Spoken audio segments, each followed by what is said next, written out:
Hello विद्यार्थियों, आज हम लोग इस वीडियो के माध्यम से बीए इकोनॉमिक्स ऑनर्स सेमेस्टर 1 के लिए इकोनॉमिक्स का कंप्लीट सिलेबस एनालिसिस करने वाले हैं। ये विनोबा भावे विश्वविद्यालय हजारीबाग के स्टूडेंट्स के लिए होगा और यहाँ पर आप देख सकते हैं लिखा हुआ है curriculum for 4 year undergraduate programme in economics Vinoba Bhave university Hazaribagh. यहाँ पर लिखा हुआ है डिपार्टमेंट ऑफ इकोनॉमिक्स और यहाँ पर मेंशन किया हुआ है विनोबा भावे यूनिवर्सिटी हजारीबाग और ये देख सकते हैं विनोबा भावे विश्वविद्यालय हजारीबाग का ये लोगो भी लगा हुआ है और उसके नीचे लिखा हुआ है 4 ईयर अंडर ग्रेजुएट प्रोग्राम, यानी कि जिसे हम शॉर्ट में FYUGP कहते हैं। ये जो आपका सिलेबस है न्यू एजुकेशन पॉलिसी 2020 के अकॉर्डिंग तैयार किया गया है और बिल्कुल बेहतरीन सिलेबस है। आप एक चीज़ों को हिंदी और अंग्रेजी दोनों ही माध्यम से भी समझेंगे तो कंप्लीट वीडियो के साथ बने रहिए। यहाँ पर हम लोग देखेंगे कि सिलेबस में कौन कौन सा कंटेंट पढ़ना है और कौन कौन से टॉपिक एग्जाम के पॉइंट ऑफ व्यू से ज़्यादा महत्वपूर्ण है और उन सभी इंपॉर्टेंट टॉपिक्स के ऊपर में हम वीडियो लेक्चर भी लेकर के आने वाले हैं। तो कंप्लीट आप सिलेबस पहले समझिए, फिर हम आपको बताते हैं कि कौन कौन सा टॉपिक आप लोगों को पहले कवर करना चाहिए और कौन से टॉपिक जो है वो धीरे से बाद में भी आप कवर कर सकते हैं। आइए एक करके समझते हैं। तो यहाँ पर आप ध्यान दीजिएगा, ऊपर में ही क्या लिखा हुआ है सेमेस्टर 1 और उसके बाद लिखा हुआ है ECN। इकोनॉमिक्स को शॉर्ट में ऐसे ही लिखा जाता है ECN और यहाँ पर MJ लिखा हुआ है। MJ का मतलब मेजर पेपर और यहाँ पर मेजर पेपर कौन सा है, फर्स्ट, ठीक है, जिसके लिए 4 क्रेडिट्स आपको मिलेंगे। यानी कि यहाँ पर मेजर पेपर फर्स्ट में माइक्रो इकोनॉमिक्स पढ़ना है, जिसको हिंदी में हम लोग व्यष्टि अर्थशास्त्र कहते हैं। अब यहाँ पर देखिए टोटल जो नंबर है आपका वो तो 100 होने वाला है ना, पूर्णांक आपको कितना 100 मिलने वाला है। लेकिन ये जो 25 नंबर है ये आपका इंटरनल होगा, ठीक है, 25 नंबर क्या है, इंटरनल है। बाकी जो 75 है यानी कि 75 नंबर है यह आपका एक्सटर्नल एग्जामिनेशन के लिए है। तो इस प्रकार से जो है वो टोटल ये 100 नंबर बटा हुआ है, ठीक है। उसके बाद यहाँ पर क्या लिखा हुआ है, in the end semester examination full marks 75, यानी कि हमने आपको बता दिया एक्सटर्नल जो होगा वो आपका 75 मार्क्स का होगा और इसके लिए 3 घंटे का समय एग्जामिनेशन में दिए जाते हैं। अब यहाँ पर एक चीज़ को ध्यान से देखिएगा जो शुरुआत में आपको जानना चाहिए कि there will be 3 groups of question ABC, यानी कि 3 सेक्शन में आपके क्वेश्चन पेपर जो है डिवाइड रहते हैं। एक्सटर्नल की हम बात कर रहे हैं। एक्सटर्नल एग्जामिनेशन में आपका जो क्वेश्चन पेपर है ये 3 सेक्शन में डिवाइड होता है, group A, group B and group C। Group A में क्या होता है, देखिए यहाँ पर लिखा हुआ है group A will contain very short answer type question, जो कि 5 क्वेश्चन होगा 3-3 नंबर का। 5 क्वेश्चन कितने होंगे, 3-3 नंबर का होगा। All are to be answered और सभी क्वेश्चंस के आंसर भी आपको करने होंगे, कोई भी क्वेश्चन अथवा में नहीं रहता है। आगे देखिए ग्रुप बी के लिए क्या है, ग्रुप बी में आपको मिलेगा शॉर्ट आंसर टाइप क्वेश्चन, ठीक है, और ये जो है यहाँ पर मेंशन किया हुआ है 5 questions of 5 marks each out of which any 3 questions to be answered. मतलब कि यहाँ पर 5 क्वेश्चन जो होगा वो आपका कितना रहेगा, 5-5 नंबर का रहेगा, लेकिन फिर कह रहा है कि 3 ही क्वेश्चन का आंसर करना है। मतलब यहाँ पर आप समझिए कि 5 क्वेश्चन रहेगा, उसमें से 3 क्वेश्चन बनाने हैं और ये तीनों क्वेश्चन जो है ना आपके 5-5 नंबर का होने वाला है। मतलब कि टोटल यहाँ से भी आप ग्रुप बी में भी 15 नंबर हासिल कर सकते हैं, ठीक है, समझ आ गया होगा।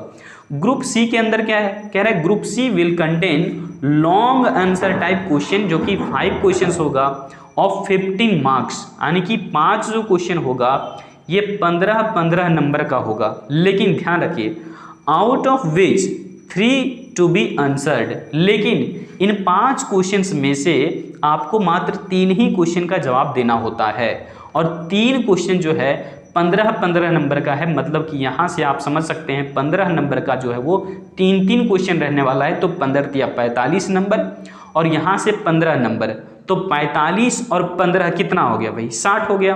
60 हो गया और यहाँ पर देखिए जो हमने कहा था कि 5 क्वेश्चन जो आपका रहेगा ना वो 3-3 नंबर का रहेगा। शुरुआत में मैंने कहा था कि very short answer type question जो रहेगा ये 5 रहेगा, जो कि 3-3 नंबर का होगा। मतलब 15 नंबर यहाँ पर भी है, 15 नंबर यहाँ भी है, 30 नंबर, और यहाँ से जो है टोटल हमने क्या कहा 45 नंबर।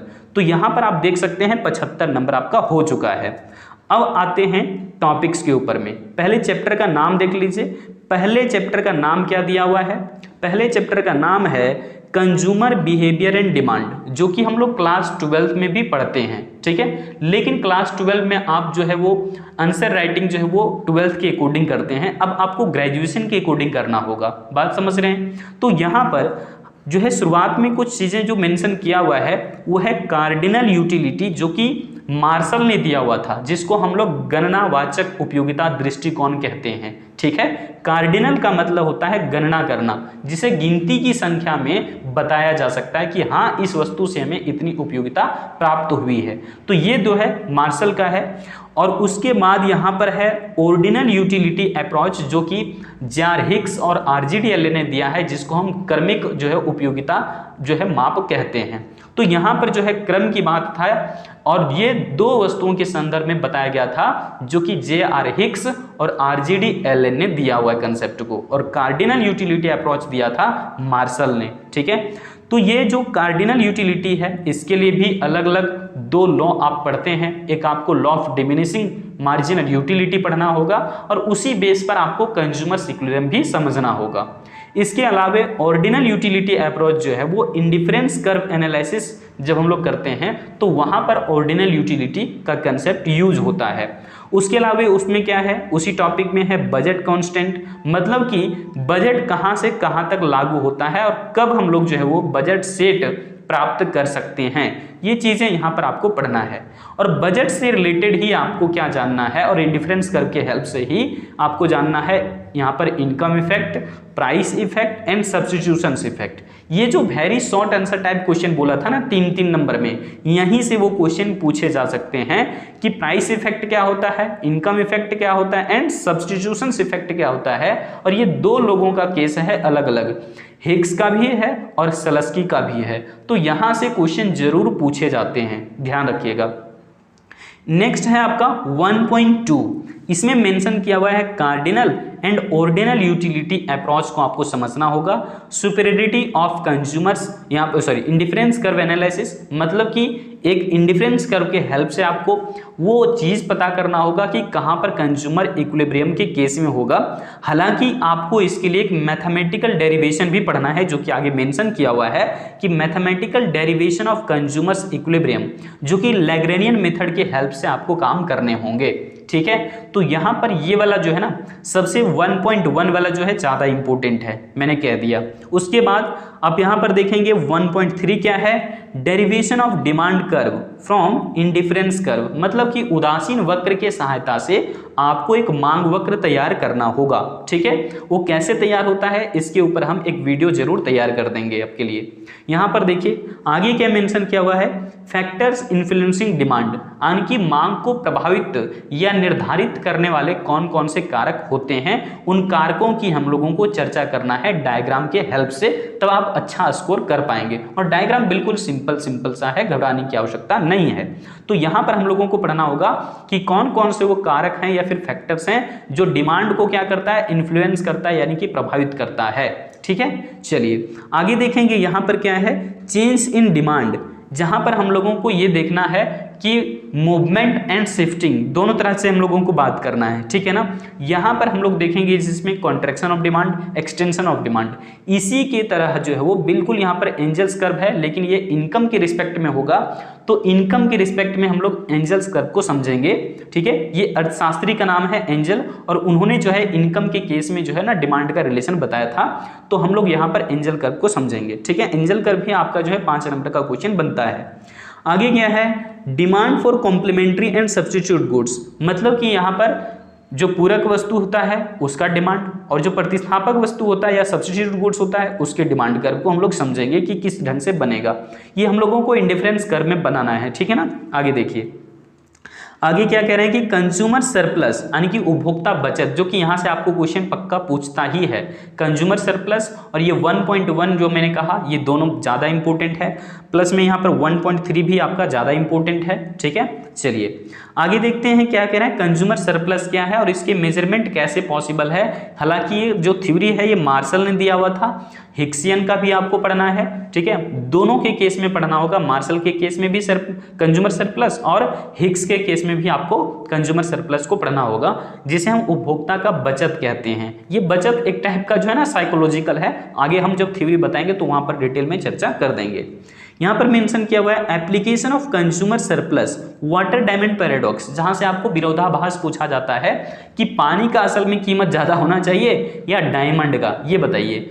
क्योंकि यहां पर उपयोगिता के आधार पर देखेंगे तो पानी का उपयोगिता ज्यादा है ना, और यहाँ पर डायमंड की उतनी उपयोगिता नहीं है। लेकिन डायमंड का प्रयोग फिर ज्वेलरी वगैरह बनाने के लिए किया जाता है और अन्य चीज़ों के लिए भी। तो उपयोगिता के आधार पर तो लगता है कि पानी का जो है प्राइस ज़्यादा होना चाहिए, है ना, लेकिन फिर ज़्यादा प्राइस किसका है, असल में डायमंड का है। तो इस ढंग से हम लोग यहाँ पर एक विरोधाभास देखेंगे जो कि एडम स्मिथ का ही कंसेप्ट है। आगे देखिए 1.5 के अंदर में क्या मेंशन किया हुआ है, price, income and cross elasticity. Elasticity of demand से आपको क्वेश्चन जरूर पूछता है और यहाँ पर 3 टाइप का हम लोगों को पढ़ना है। एक हम लोग को इलास्टिसिटी ऑफ डिमांड पढ़ना है प्राइस के रिस्पेक्ट में, दूसरा इनकम के रिस्पेक्ट में, और तीसरा क्रॉस इलास्टिसिटी जो कि कॉम्प्लीमेंट्री और सब्स्टिट्यूट गुड्स के लिए अलग अलग होगा। तो यहाँ से हम लोगों को न्यूमेरिकल भी देखने को मिल सकता है। कह रहा है कि measurement of elasticity of demand, कि मांग की लोच जो है कैसे मापा जाता है, मापने के कौन कौन से तरीके होते हैं। तो 3 मेथड्स हम लोग जान चुके हैं यहाँ पर। एक प्राइस इलास्टिसिटी जो आपको यहाँ पर प्रोपोर्शनेट मेथड पढ़ना होगा, इसके अंदर फिर आप जो है वो टोटल एक्सपेंडिचर मेथड पढ़ सकते हैं, और फिर आपका एक आएगा कर्व, ठीक है, जिसको हम लोग कहते हैं आर्क मेथड, या फिर आप इसको पॉइंट और ज्योमेट्रिक मेथड भी बोलेंगे। तो प्राइस इलास्टिसिटी में ही हम लोगों को चीजें देखनी होगी, ठीक है। आगे देख लीजिए यहाँ पर क्या है, इलास्टिसिटी ऑफ सब्स्टिट्यूशंस, प्रतिस्थापन की जो लोच होती है ये कैसे कैलकुलेट होता है, इसे भी हम लोगों को 1.5 के अंदर ही समझना होगा। फिर क्या है, relationship between price elasticity, income elasticity and substitution elasticity, ये आपस में किस प्रकार से कोरिलेटेड है, इन चीजों पर भी हम लोगों को बात करनी है, ठीक है। अब यहाँ पर देखिए चैप्टर 2 का नाम क्या है, दूसरे चैप्टर का नाम है theory of cost and production, जो कि हम लोग क्लास 12th में तीसरा चैप्टर पढ़ते हैं, ठीक है, माइक्रो इकोनॉमिक्स के अंदर में। लेकिन यहाँ पर क्या है, theory of cost and production, जो कि वही कंसेप्ट आपको बेसिक सा पढ़ना है जो 12th में आपने पढ़ा था, लेकिन थोड़ा सा अंदर जाकर के आपको खंगालना होगा चीज़ों को डिटेल में।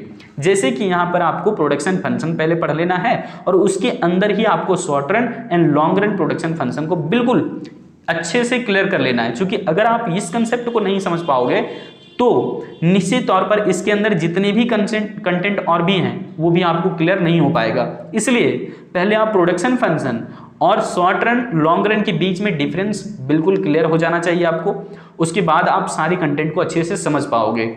यहाँ पर आपको जो है एक पढ़ना है आइसो क्वांट एनालिसिस, बहुत इंपॉर्टेंट है और अच्छा क्वेश्चन है, आसान क्वेश्चन है, बिल्कुल इंडिफरेंस कर्व की तरह ही यहाँ पर प्रोडक्शन के लिए पढ़ना होगा हालांकि, लेकिन इसका नाम है आइसो क्वांट या फिर आइसो प्रोडक्ट, ठीक है। तो ये ध्यान रखना कि आइसो क्वांट जो है ना बिल्कुल आपका उदासीनता वक्र की तरह ही है, जिसको हम सम उत्पाद वक्र यहाँ पर जानेंगे, ठीक है। ये हालांकि क्या है, आइसो क्वांट है, यानी कि प्रोडक्शन के लिए है। हालांकि जो हम लोग इंडिफरेंस कर्व पढ़ते हैं वो होता है कंजम्पशन के लिए। इसी तरीके से production decision and expansion path पढ़ना है। हो सकता है कि एक्सपेंशन पाथ से आपको जो है ना शॉर्ट क्वेश्चन भी 5 नंबर वाला पूछ दिया जाए, तो यहाँ से भी क्वेश्चन हो सकता है। हालांकि आइसो क्वांट का जो क्वेश्चन बनता है ये 15 नंबर का क्वेश्चन बनता है, ठीक है, ध्यान रखिएगा। एक यहीं पर आपको पढ़ना होगा आइसो कोस्ट कर्व, जो कि मेंशन कहीं किया हुआ या नहीं पता नहीं, यहाँ पर तो मुझे दिख नहीं रहा अभी तक। तो यहाँ पर देखिए आइसो क्वांट को पढ़ते समय हम लोग ना आइसो कोस्ट को भी पढ़ लेंगे, जो कि ये दिखाएगा कि 2 अलग अलग फैक्टर्स को हम किसी भी रेशियो में लगाएं उसका कॉस्ट ऑफ प्रोडक्शन वही आने वाला है। यहाँ पर फिर एक इंपॉर्टेंट क्वेश्चन हमें दिख रहा है 2.2 के अंदर, ये बहुत इंपॉर्टेंट क्वेश्चन है एग्जाम के पॉइंट ऑफ व्यू से। क्या कह रहा है कि लॉ ऑफ वेरिएबल प्रोपोर्शन, ठीक है, मतलब परिवर्तनशील अनुपातों का नियम। जैसा मैंने क्लास 12th में बताया था बिल्कुल आपको वही कंसेप्ट पढ़ना है, लेकिन थोड़ा सा आंसर राइटिंग जो है ना थोड़ा डिटेल में करनी होगी और भी, ठीक है। टेबल के लिए अलग, डायग्राम के लिए अलग, आप एनालिसिस कर लोगे, ग्रेजुएशन के लिए बहुत अच्छा से आंसर राइटिंग कर सकते हो। यहाँ से बिल्कुल अच्छा क्वेश्चन है, डायग्रामेटिक है। आगे क्या कह रहे हैं, रिटर्न्स टू स्केल, जिसमें हम लोगों को 3 तरह के स्केल्स पढ़ने हैं, ठीक है। ये लॉन्ग रन कंसेप्ट है, ध्यान रखिएगा, और ये लॉ ऑफ वेरिएबल प्रोपोर्शन ये शॉर्ट रन का कंसेप्ट है। मतलब रिटर्न्स टू स्केल आपका लॉन्ग रन है और वेरिएबल प्रोपोर्शन आपका शॉर्ट रन प्रोडक्शन फंक्शन को इंडिकेट करता है। जब हम थ्योरी बताएंगे ना तो डिटेल में अंतर भी बता देंगे आपको कि दोनों में क्या अंतर है। तो रिटर्न्स टू स्केल के अंदर में increasing returns to scale, constant returns to scale और डिमिनिशिंग रिटर्न्स टू स्केल, तीन तरह की चीज़ों को हम लोग यहाँ पर समझेंगे। और लॉ ऑफ वेरिएबल प्रोपोर्शन में एक ही साथ तीन अलग अलग स्टेज को हम लोग देखेंगे, ठीक है। यहाँ पर देखो, इसी के अंदर में हम लोगों को पढ़ना पड़ता है इकोनॉमाइजिंग ऑफ स्केल, मतलब कि हमारा जो पैमाना है वो ज़्यादा बड़ा होगा या छोटा होगा, इस तरह से हम लोगों को समझना होगा कि हम सारे फैक्टर्स में एक साथ में चेंजिंग लाएं तो किस रेशियो में लाएं, ठीक है। चलिए यहाँ पर देखो, अब 2.3 के अंदर में क्या है, होमोजीनियस प्रोडक्शन फंक्शन, जिसके अंदर कॉफ डगलस प्रोडक्शन फंक्शन आपको पढ़ना है और उसकी प्रॉपर्टीज बहुत इंपॉर्टेंट है। कॉफ डगलस प्रोडक्शन फंक्शन से क्वेश्चन जरूर पूछे जाते हैं। और कॉफ डगलस प्रोडक्शन फंक्शन के अंदर में ना दो ही फैक्टर्स को माना गया है, लेबर एंड कैपिटल को, सो इस बात को भी ध्यान रखिएगा यहीं से। और जो प्रोडक्शन फंक्शन है इसका, वो कॉफ डगलस ने जिक्र किया था और इसके अंदर जो प्रॉपर्टीज हैं, 6-7 प्रॉपर्टीज हैं इसका, वो हम लोगों को पढ़ना होगा कि कौन कौन से इसके जो हैं गुण हैं, ठीक है। चलिए, या फिर विशेषताएं हैं। यहाँ पर देखो, कंसेप्ट्स ऑफ कोस्ट, कोस्ट कितने तरह के होते हैं, कोस्ट होता क्या है, सबसे पहले ये जान लीजिए। कोस्ट के कितने प्रकार हैं वो जानना होगा, और सभी कोस्ट के लिए शेप को भी जानना जरूरी है, क्योंकि शेप समझेंगे तभी आपका जो नेक्स्ट चैप्टर है ना, ये वाला चैप्टर 3, ये आपको अच्छे से समझ में आएगा। सबसे पहले आपको कोस्ट का जो है ना शेप जानना होगा कि किस किस कोस्ट का शेप जो है ना, डायग्राम कैसा बनता है, यानी कि ये सब सारी चीज़ें आपको समझना होगा। जैसे कि यहाँ पर लिखा हुआ है explanation of U shaped of the long run average cost. हालांकि ये लॉन्ग रन का जो है पूछ दिया है, तो यहाँ पर एवरेज कोस्ट का जो है ना आपको जानना होगा कि एवरेज कोस्ट कर्व है ना यू शेप का होता है तो क्यों होता है, इसके पीछे का लॉजिक क्या है, तो इसे समझना होगा। And L shape long run average cost curve को भी जानना होगा। हालांकि सबसे ज़्यादा इंपॉर्टेंट है आपका यू शेप का, यहाँ पर एल शेप वाला उतना इंपॉर्टेंट नहीं है।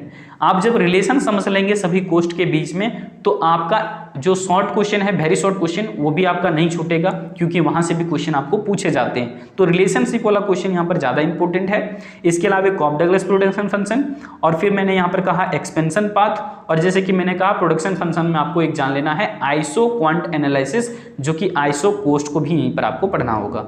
तो इस तरह का ये आपका चैप्टर है। चैप्टर 3 के अंदर में क्या मेंशन किया हुआ है, मार्केट स्ट्रक्चर, जहां पर हम लोगों को डिफरेंट टाइप्स के अलग अलग बहुत सारे मार्केट जानने होते हैं। अलग अलग बेस पर हम लोग क्लासिफिकेशन करते हैं, on the basis of place, time, या फिर कंपटीशन, या फिर वर्क के बेसिस पर। इस प्रकार से मार्केट जो है स्ट्रक्चर को हम लोग समझेंगे, ठीक है। और इसके अंदर रेवेन्यू, रेवेन्यू मतलब कमाई या फिर आय, आगम, जो भी आप कह लीजिए। तो रेवेन्यू एंड क्या कह रहा है कि इंटर रिलेशनशिप डिटरमाइनिंग, क्या कह रहा है, एवरेज एंड मार्जिनल रेवेन्यू, मतलब AR और MR कर्व के बीच में किस प्रकार से रिलेशन है। फ्रॉम TR यानी कि टोटल रेवेन्यू कर्व के जो है यहाँ पर रिलेशनशिप भी समझना है, AR, MR और इलास्टिसिटी ऑफ डिमांड में, जहां से आपको क्वेश्चन प्रूव करने के लिए भी पूछ सकता है कि AR, MR और इलास्टिसिटी ऑफ डिमांड के बीच में रिलेशनशिप बताइए। तो यहाँ से आपका जो है ना क्वेश्चन 5 नंबर का बन सकता है, जो कि हॉट क्वेश्चन है, बहुत इंपॉर्टेंट है, ध्यान रखिएगा। हॉट मतलब हाई ऑर्डर थिंकिंग क्वेश्चन, देखिए high order thinking question, hot question बोलते हैं इसको। तो ये वाला क्वेश्चन ज़्यादा इंपॉर्टेंट है आपका, रिलेशनशिप AR, MR और AD के बीच में। फिर यहाँ पर देखिए 3.2 के अंदर मेंशन किया हुआ मार्केट्स, जहाँ पर अलग अलग तरह के मार्केट हम लोगों को देखना है, प्लेस के बेसिस पर, टाइम के बेसिस पर, कंपटीशन के बेसिस पर और वर्क के बेसिस पर। तो कंपटीशन के बेस पर यहाँ पर परफेक्ट कंपटीशन और इम्परफेक्ट कंपटीशन देखना है, और इसका इक्विलिब्रियम, संतुलन, यानी कि equilibrium of the firm and industry. जो फर्म होता है ना परफेक्ट कंपटीशन में, वो अलग है, इंडस्ट्री अलग है, तो दोनों का इक्विलिब्रियम हम लोगों को समझना होगा। इसीलिए फर्म जो है ना, चूंकि यहाँ पर एक तरीके से सिर्फ सेल करने का काम करता है, और इंडस्ट्री क्या करता है, उन चीज़ों को प्रोड्यूस करता है परफेक्ट कंपटीशन मार्केट में। इसलिए इंडस्ट्री का इक्विलिब्रियम जब तय हो जाता है, तो इंडस्ट्री ने जो प्राइस तय किया रहता है वही प्राइस पर फर्म को बेचना होता है, इसलिए फर्म को बोलते हैं हम लोग प्राइस टेकर, और इंडस्ट्री को बोलते हैं प्राइस मेकर, यानी कि कीमत बनाने वाला या निर्धारित करने वाला कौन है, इंडस्ट्री है। कहाँ पर, पूर्ण प्रतियोगिता बाजार में या फिर परफेक्ट कंपटीशन मार्केट में। लेकिन जो फर्म होता है ये सिर्फ दुकानदारी करने का काम करेगा, सिर्फ वस्तु को बेचने का काम करेगा उसी प्राइस पर जिस प्राइस पर इंडस्ट्री ने कहा हुआ रहता है। यहाँ पर देख लीजिए आगे क्या कह रहा है कि डेरिवेशन ऑफ सप्लाई कर्व, यानी कि पूर्ति वक्र को आपको लाना है, किस तरीके से वो आप समझेंगे आगे। फिर यहाँ पर है price determination under perfect competition, कि पूर्ण प्रतियोगिता बाजार के अंदर कीमत कैसे तय होता है। हालांकि कीमत तय करने का काम होता है इंडस्ट्री का परफेक्ट कंपटीशन मार्केट के अंदर, इसलिए इंडस्ट्री या फिर उद्योग को हम लोग क्या बोलते हैं, प्राइस मेकर बोलते हैं, यानी कि कीमत निर्धारक कहते हैं इसको। ठीक है, आगे देखिए। फिर है मोनोपोली के लिए, मोनोपोली से क्वेश्चन जरूर पूछा जाता है और परफेक्ट कंपटीशन से, तो इस बात को नोट कर लीजिएगा। मोनोपोली जिसको हम एकाधिकार कहते हैं, इसके अंदर प्राइस और आउटपुट डिटर्मिनेशन को समझना होगा। दोनों ही केस में शॉर्ट रन में भी जहां पर उसे 3 अलग अलग स्थितियां मिलेगी, हो सकता है कि एबनॉर्मल प्रॉफिट हो सकता है नॉर्मल प्रॉफिट हो, और हो सकता है कि लॉस भी हो जाए। तो इन तीनों को अलग अलग यहाँ पर सिचुएशन यानी कि डायग्राम के थ्रू आपको दिखाना होगा, जिससे कि आप अच्छा स्कोर कर सकते हैं। अगला फिर क्या है, लॉन्ग रन के लिए। लॉन्ग रन में मोनोपोली मार्केट को सिर्फ एबनॉर्मल प्रॉफिट गेन होता है, तो इस बात को ध्यान रखना है। लेकिन शॉर्ट रन में तीनों स्थितियां मिलती है, एबनॉर्मल का भी, नॉर्मल का भी और लॉस का भी। लेकिन लॉन्ग रन में मोनोपोली मार्केट को सिर्फ और सिर्फ एबनॉर्मल प्रॉफिट गेन होता है, इस बात को ध्यान रखिएगा। आगे क्या है, यहाँ पर मेंशन किया हुआ है प्राइस डिस्क्रिमिनेशन। ये बहुत इंपॉर्टेंट है, हो सकता है 5 नंबर में क्वेश्चन पूछ दे कि मूल्य विभेदीकरण से आप क्या समझते हैं, या फिर प्राइस डिस्क्रिमिनेट करने का मतलब क्या होता है और ये किस बाजार की नीति है ना। तो यहाँ पर इस चीज को ध्यान रखिएगा कि सेम प्रोडक्ट के लिए अलग अलग बायर से जब कोई फर्म अलग अलग प्राइस चार्ज करता है, तो इसको हम लोग प्राइस डिस्क्रिमिनेशन कहते हैं। तो यहाँ पर ध्यान रखना होगा कि प्राइस डिस्क्रिमिनेशन क्या है और प्राइस डिस्क्रिमिनेशन किस मार्केट में एडप्ट किया जाता है, तो हम लोग जान चुके हैं। मोनोपोली मार्केट का ये मेन फीचर है। ठीक है, आगे देखिए। फिर है मोनोपोलिस्टिक मार्केट। बिल्कुल मोनोपोली की तरह ही ये बिहेव करता है थोड़ा थोड़ा, लेकिन इसकी खासियत ये है कि मोनोपोली में स्ट्रॉन्ग बैरियर होता है नए फर्म के एंट्री पर, लेकिन मोनोपोलिस्टिक मार्केट के अंदर में नया फर्म भी एंट्री आसानी से कर सकता है। तो यहाँ पर आप देख चुके हैं 2 जो मार्केट है, मोनोपोली और मोनोपोलिस्टिक।